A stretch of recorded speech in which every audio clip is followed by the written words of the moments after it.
Wonderful. So thank you so much, John, for the introduction. I'm delighted to be here, and I want to warn you because I'm not the minimal genome scientist or engineer, but I recently learned a lot about this amazing, you know, synthetic minimal genome cell.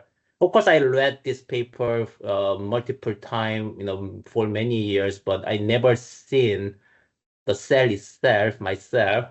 I'm now presenting about this new project.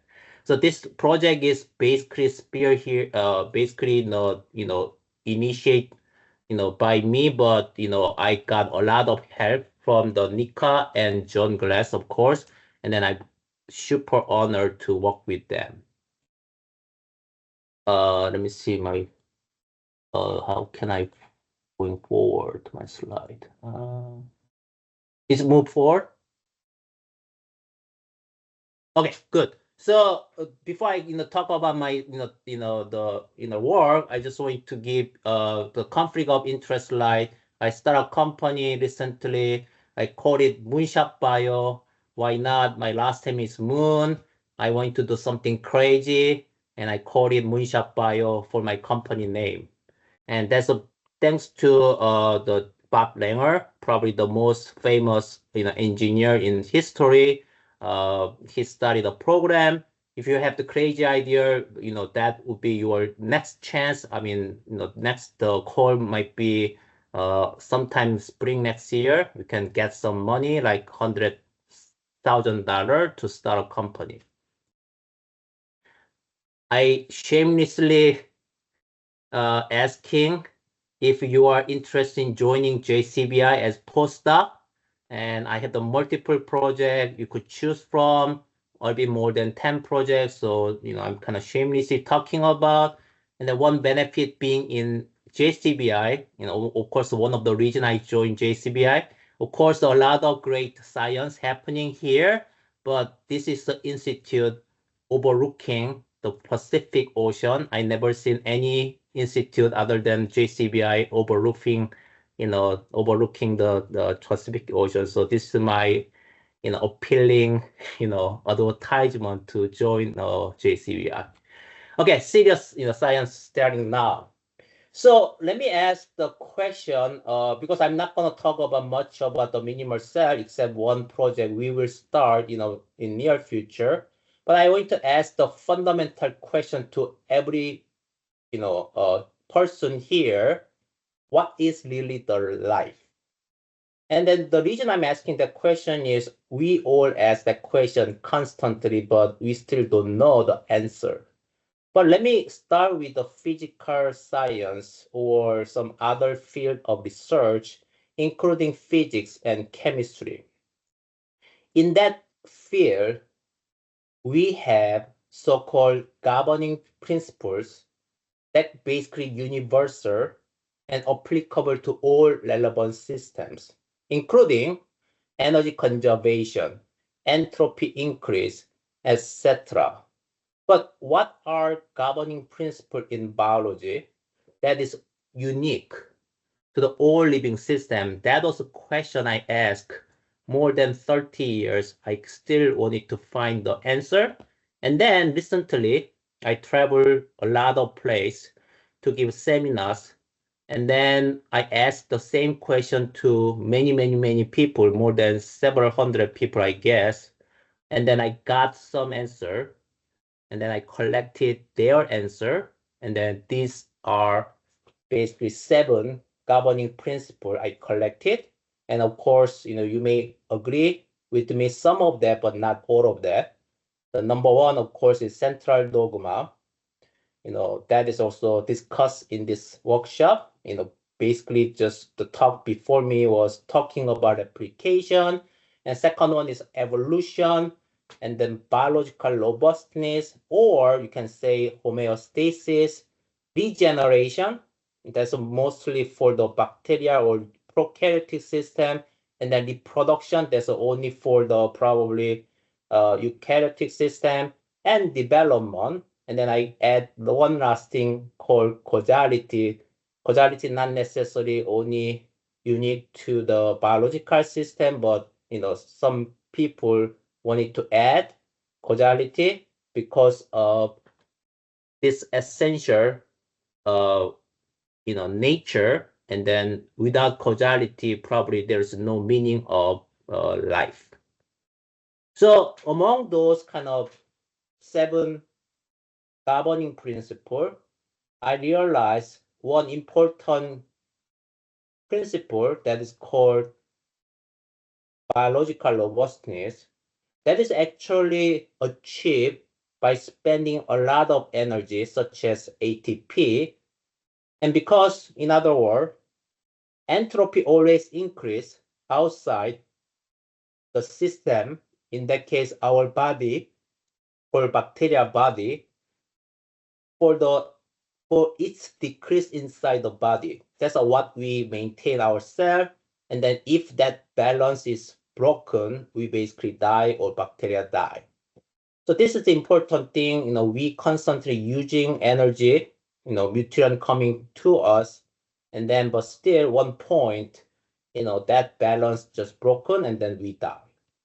And then the other kind of, related, phenomena is we generate heat, but heat is basically byproduct or side reaction product because heat is, in a sense, inefficient or waste product of this kind of metabolism or other energy generation. And then also malfunction in robust ATP supply may be related to aging. And the reason I started the minimal cells, study is because I wanted to do some research on aging. And then this is the reason I'm talking about this one principle called the biological robustness. So to do so, I actually recently published one paper that is about heat generation using bacterial cell. And then we basically use so-called KO collection. That is basically one gene knockout E. coli collection. And then we basically tested one by one because heat measurement is very precise, but low throughput, exercise. So we can only test around 6 at a time unless you have the $500,000 machine. And then we tested a little bit more than a few hundred gene knockout strain. And the interesting thing we found was we only found gene knockout, that is the gene knockout of the kinase that actually lead to high heat generation, that means inefficient kind of metabolism.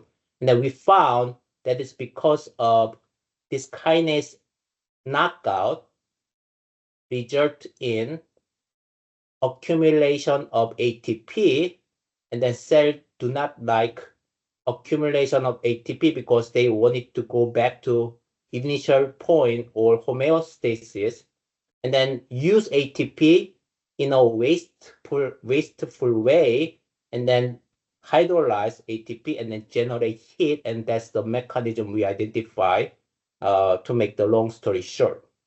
So this is a very interesting, somehow heat generation kind of related to ATP is the one molecule, regard is gene identity, but gene identity here is basic kinase. So we realize bacterial study potentially lead to universal rule finding that applicable to not only bacteria, also for the eukaryotic system down the road. So after I realizing this is a very interesting point, and then I wanted to use eukaryotic system for studying about this heat generation and potential relationship with the aging process. And then, but I also wanted to talk about one more thing related to aging study. Before I talking about real project, I'm gonna do using this minimal cell JCVI 3.0. The other thing, people talking about in aging field was microbiome impact on aging. As you know, we have more bacterial cell in our body than a human cell. So total number of human cell is less than total bacterial numbers in the cell number. And then these bacteria or microbiota should do something. And then there are many, many data indicating microbiota impact on our mood, happiness, also even weight, and also some other thing, including some mental health, and of course, potentially aging. But the problem is we don't have the tool we can use like we done for many, many decades in genomics. For example, we have the knockout tool. In that way, we understand the function of that gene by knocking out the gene, as I mentioned earlier, using knockout strain to understand the heat generation. But we do not have such a tool until very recently. And then we developed microbiota engineering tool. Now we have the tool that target only one bacterium in theory out of billion different bacteria in your gut or soil environment or water environment, you name it. As long as you have the sequence information of your microbiota, we can use machine learning algorithm we develop. You just need to type your bacteria of interest, and then this algorithm will generate for you the guide RNA that is only target your bacterium of interest. And then we basically deliver this Cas9 and guide RNA system encapsulated using liposome. And as you know, liposome is basically lipid bilayer. And then that liposome basically fuse with any bacteria because of this lipid-lipid interaction, and then deliver DNA into your bacteria or whatever non-target bacteria non-specifically, and then specificity coming from the Cas9 and guide RNA. And as soon as the target bacteria basically get the DNA, Cas9 activated, and then cleave the genome, and the bacteria basically die. In that way, you can knock out one bacterium out of billion different bacteria. So in that way, we can use that tool to understand the microbiome in this kind of aging study. In the same idea, but if you integrate your gene or your antibiotic gene into your bacteria of interest, we can also use antibiotic selection to isolate some potential beneficial bacteria from the environment, including gut, soil, and water. So this is a tool I can use to study aging process. But the highlight of this talk is, of course, using JCVI SYN 3.0 minimal cell. And we recently brainstormed, including the John and Nika, as I mentioned earlier. We wanted to use JCVI minimal cell, and then using single cell technique like imaging, etc.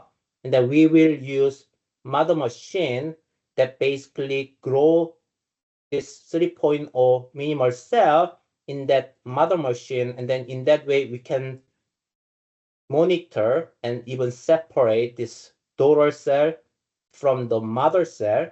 And then we can do many different kind of analysis, including omics. In that way, we see potentially the difference between these two cells about DNA, RNA profiling, and potentially metabolomics and also proteomics. And recently I connected with one professor at University of Cambridge in UK. He has a super expert using mother machine, and he has a very interesting labeling technique. He can label up to 6 or 8 different cells and then monitor using imaging technique he used, and then he is expert in modeling in this machine. and then we potentially collaborate with him to understand this bacterial kind of process, not only aging, but some other aspect about this interesting minimal cell in the future. Also, I encourage you, if you have some other ideas, please let me know. I'm happy to collaborate with you as well. So actually, I need to go because of this seminar series called SYMBIS. This is a synthetic biology young speaker series starting in actually in 20 minutes, I believe. And then that is actually I invite rising star.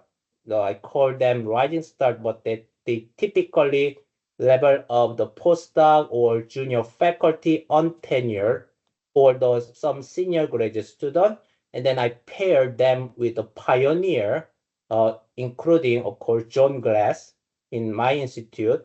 And then John Glass only have the 5 minute or 10 minute time to talk about his vision or perspective on field. I'm giving more time for Rising Star to feature and nurture those young generation scientists, engineers. If you are young and then interested in giving a talk, send me email to my JCBI email or Gmail, tsmoon7@gmail.com, and attach with the CV, and I'll entertain your talk in 2025. And then more exciting thing is, of course, San Diego is fabulous in winter, but why not Hawaii in December, especially East Coast people or European people? I'm organizing conference with John Glass. We already have almost 20 invited speaker, and then this seminar series have so many people with the one Nobel laureate, 22 National Academy members, and gladly, Craig Venter recently joined as a pioneer speaker for 2025 webinar series, and then 25 funding director, including mostly US, but also European funding agency. And then I didn't know we have the 20 journal in synthetic biology, but we have 20 editor-in-chief, 11 Nature and Cell Journal editors, and of course, the most importantly, 190 rising stars, including Nika. She recently joined as rising star speaker. We'll be talking about her work next year. I recently published one paper in Science about career. If you're a young career scientist, engineer, this paper might be inspire you for the future career development. And I'm editor of 11 journal right now, or 10, I don't remember now, but one journal you may want to consider as a new biotechnology, but this is not new journal, this is more than 10 years journal, but that is one thing I want to tell you. With that, I want to thank all my students and postdocs. Without them, I cannot do anything because all the work I presented today is because of them, thanks to them. Also, I thank all the funding agency. Also, my two advisors happen to be Chris and Chris. And then I'm thank you for your attention. I'm happy to answer any question you may have. Thank you so much. Seok, it's so many things you do. Thank you. Questions for Seok?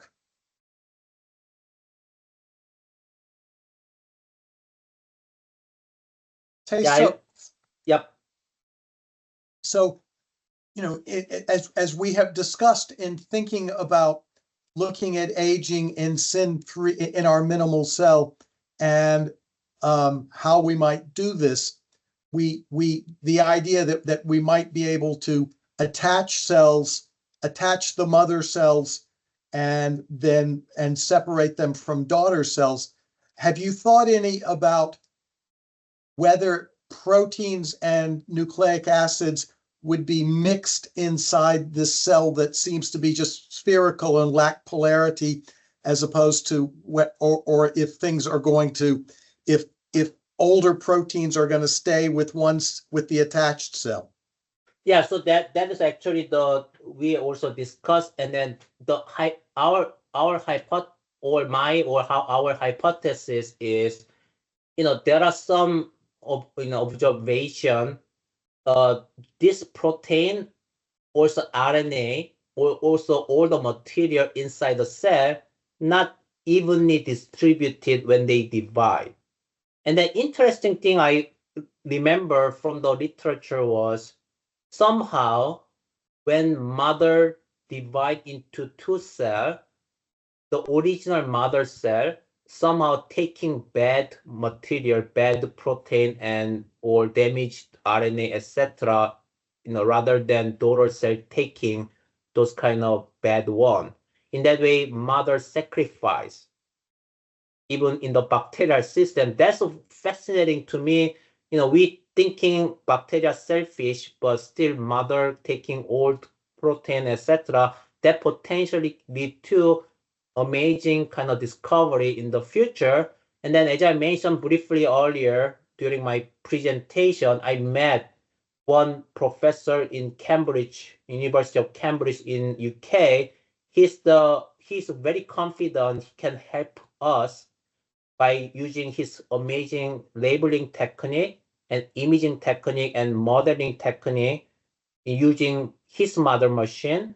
And actually, I talked to him this week, and then gonna talk to him again next week to discuss more idea using our minimal cell to do multiple different things, not only aging, but also many, many different phenomena the minimal cell could provide to the world. In that way, we could find some universal governing principle, and then that principle probably potentially applicable to many, many different phenomena in many, many different organisms. And then potentially you and I potentially share in the future Nobel Prize if that working well. Or It's an my Ig joke. Nobel Prize. It's my joke. I mean, but I right now dream high, and then I'm so excited. Finally, I am in the right place to answer my 30 years old question about governing principle in biology, because I never thought about I could answer that question in my life because I'm an engineer and I always thinking about application, but now my heart is always basic science, but now I am in the right place to do real research. I could answer that question for us.